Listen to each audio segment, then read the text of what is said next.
Political science achievers, कैसे हैं आप सभी। आई होप दोस्तों आप बहुत अच्छे होंगे और बहुत मन लगाकर अपनी तैयारी कर रहे होंगे।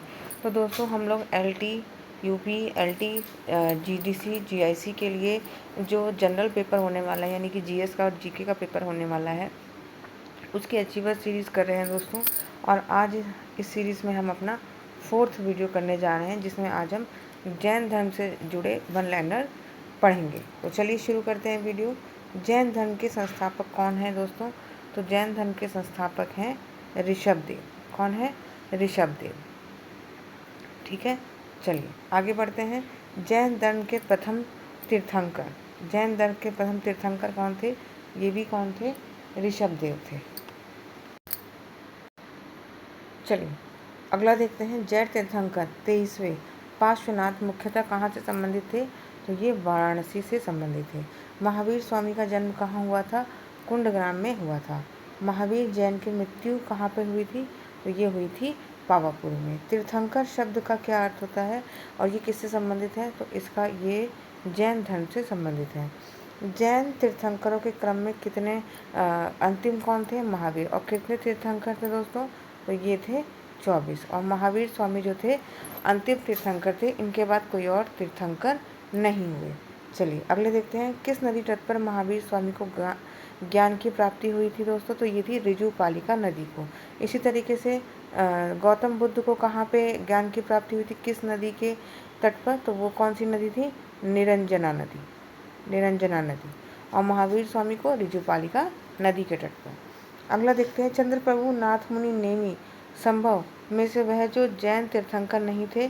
तो नाथ मुनि कोई जैन तीर्थंकर नहीं थे। अगला देखते हैं। प्रभासगिरी जिनका तीर्थ स्थल है वे हैं छठे जैन तीर्थंकर पद्मप्रभु। जैन धर्म में पूर्ण ज्ञान के लिए क्या शब्द है? कैवल्य। जब पूर्ण ज्ञान की प्राप्ति होती है तो क्या कहते हैं कि कैवल्य की प्राप्ति हो गई। त्रिरत्न सिद्धांत यानी कि सम्यक धारण, सम्यक चरित्र और सम्यक ज्ञान किस धर्म का अंग है? तो ये जैन धर्म का अंग है। और त्रिरत्न हमने पढ़े थे दोस्तों त्रिपिटक। त्रिपिटक हमने पढ़ा था किस में? ये पढ़ा था हमने बौद्ध धर्म में। ठीक है, 3 पुस्तकें थी। अणुव्रत सिद्धांत का प्रतिपादन किया है जैन धर्म में। स्यादवाद का सिद्धांत दिया है जैन धर्म ने ही। और जैन दर्शन के अनुसार सृष्टि की रचना एवं पालन पोषण सार्वभौमिक विधान से होती है। अनेकांतवाद जिसका क्रोध सिद्धांत दर्शन है वह कौन सा है? तो यह है जैन मत। जैन धर्म का आधारभूत बिंदु है अहिंसा। यापनीय एक संप्रदाय था किसका? जैन धर्म का। अगला है 12 अंग 12 उपांग 14 पूर्ण 14 उपपूर्ण में से वह जो सबसे पूर्वकालिक जैन ग्रंथ कहलाता है तो कौन सा है? 14 पूर्व। प्रारंभिक जैन साहित्य जिस भाषा में लिखे गए थे वह थे अर्धमागधी। किस भाषा में लिखे गए थे दोस्तों? अर्धमागधी में। चलिए आगे बढ़ते हैं। चंपा पावा सम्मेद शिखर उज्जैन में वह स्थल जो पार्श्वनाथ से संबंध होने के कारण जैन सिद्ध क्षेत्र माना जाता है तो सम्मेद शिखर।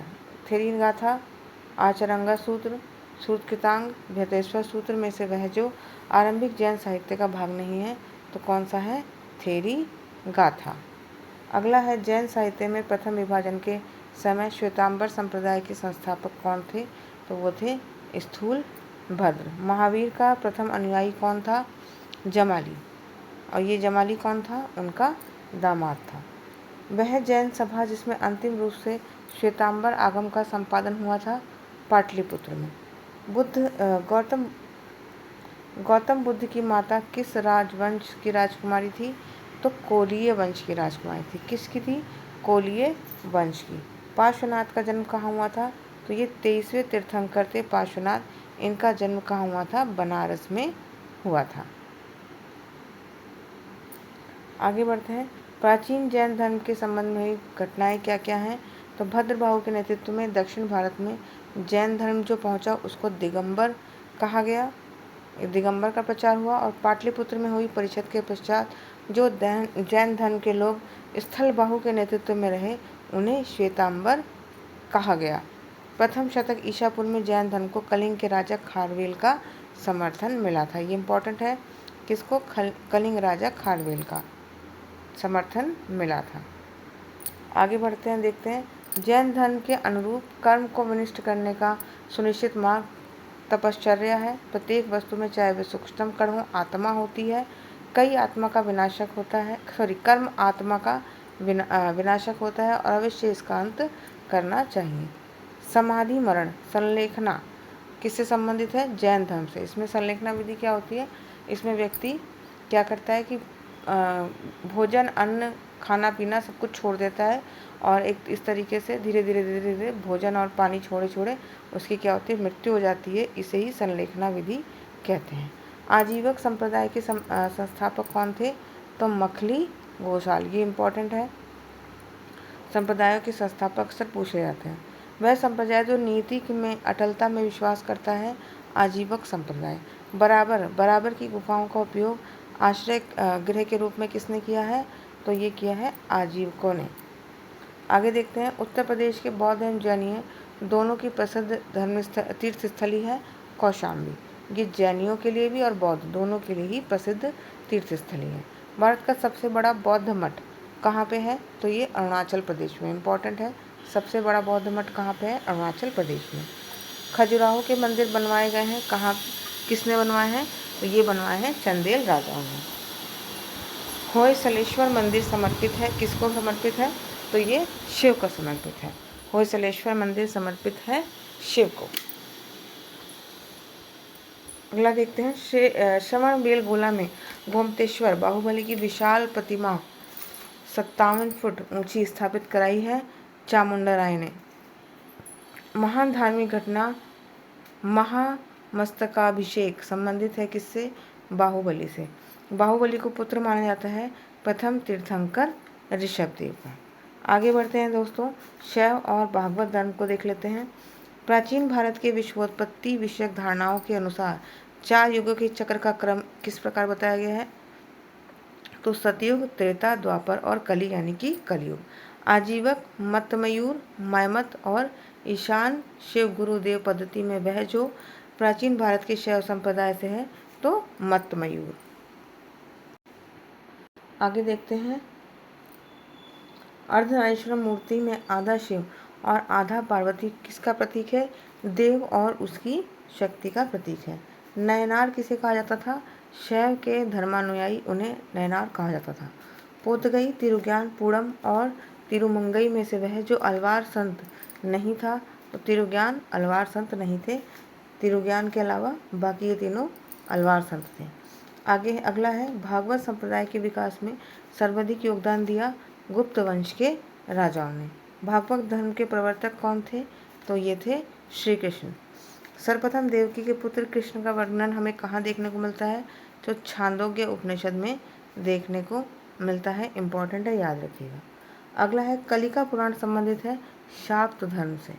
वासुदेव कृष्ण की पूजा सर्वप्रथम प्रारंभ की थी किसने? भागवतों ने। वह देवता जिसने कला में हल प्रदर्शित किया था बलराम, कृष्ण के बड़े भाई बलराम। भागवत संप्रदाय में भक्ति के रूपों की संख्या दी गई है 9। इम्पोर्टेंट है ये भी। हेलियोडोरस का बेसनगर अभिलेख किसको संदर्भित है? तो ये वासुदेव को। भागवत धर्म से संबंधित प्राचीनतम अभिलेखनीय साक्ष्य है हेलियोडोरस का बेसनगर का गरुण स्तंभ अभिलेख। बहुत ज़्यादा इम्पोर्टेंट है ये। बेसनगर अभिलेख का हेलियोडोरस कहाँ का निवासी था? तो ये तक्षशिला का निवासी था। अगला देखते हैं। विष्णु के जिस अवतार को सागर से पृथ्वी का उद्धार करते हुए अंकित किया जाता है वह कौन सा अवतार है? वराह अवतार। 6ठी शताब्दी ईसा पूर्व में भारत में आस्तिक और नास्तिक संप्रदायों के विभेदक लक्षण हैं। वेदों की प्रामाणिकता में आस्था। जो आस्तिक थे वो वेदों की प्रामाणिकता में आस्था रखते थे, जबकि नास्तिक नहीं रखते थे। अगला देखते हैं। मोक्ष के साधन के रूप में जन्म, कर्म और भक्ति को समान महत्व दिया है श्रीमद् भागवत गीता ने। प्रस्थानत्रयी में सम्मिलित हैं उपनिषद, ब्रह्मसूत्र और भागवत गीता। वह प्राचीन स्थल जहाँ 60,000 मुनियों की सभा में संपूर्ण महाभारत कथा का वाचन किया गया था, ये स्थान कहाँ है? नैमिषारण्य। कितने मुनियों की? 60,000 मुनियों की सभा में। अगला है, रामायण का वह कांड जिसमें राम और हनुमान की पहली भेंट होती है, तो यह है किष्किंधा कांड। किष्किंधा कांड। अगला है, पुरी में रथ यात्रा निकाली जाती है किसके सम्मान में? तो भगवान जगन्नाथ के सम्मान में। नासिक में कुंभ मेला कहाँ लगता है? गोदावरी के तट पर। और आप मुझे बताइएगा कि इसके अलावा 3 वो कौन से स्थान हैं जहाँ पे कुंभ मेला लगता है और किस नदी के किनारे? ठीक है, आप मुझे कमेंट बॉक्स में बताइएगा, नहीं तो हम लोग और मैं इससे साथ ही अगले वीडियो में क्लियर भी कर दूँगी। चलिए आगे बढ़ते हैं और देखते हैं धर्म और पवित्र स्थल बताना है। तो जैन धर्म का पवित्र स्थल है पावापुरी, हिंदू धर्म का वाराणसी, इस्लाम धर्म का मदीना और ईसाई धर्म का वेटिकन। ठीक है दोस्तों, इस तरीके से आज के वीडियो में हमने जैन धर्म और भागवत धर्म को भी ख़त्म कर लिया है, कंप्लीट कर लिया है। मैं मिलूँगी आपसे अगले वीडियो में। अगर आपको वीडियो सीरीज़ पसंद आ रही हो दोस्तों तो मुझे बताइएगा, कमेंट कीजिएगा, लाइक और शेयर कीजिएगा और मन लगाकर पढ़ाई करते रहिए। मैं मिलती हूँ आपसे अगले वीडियो में। नमस्कार दोस्तों।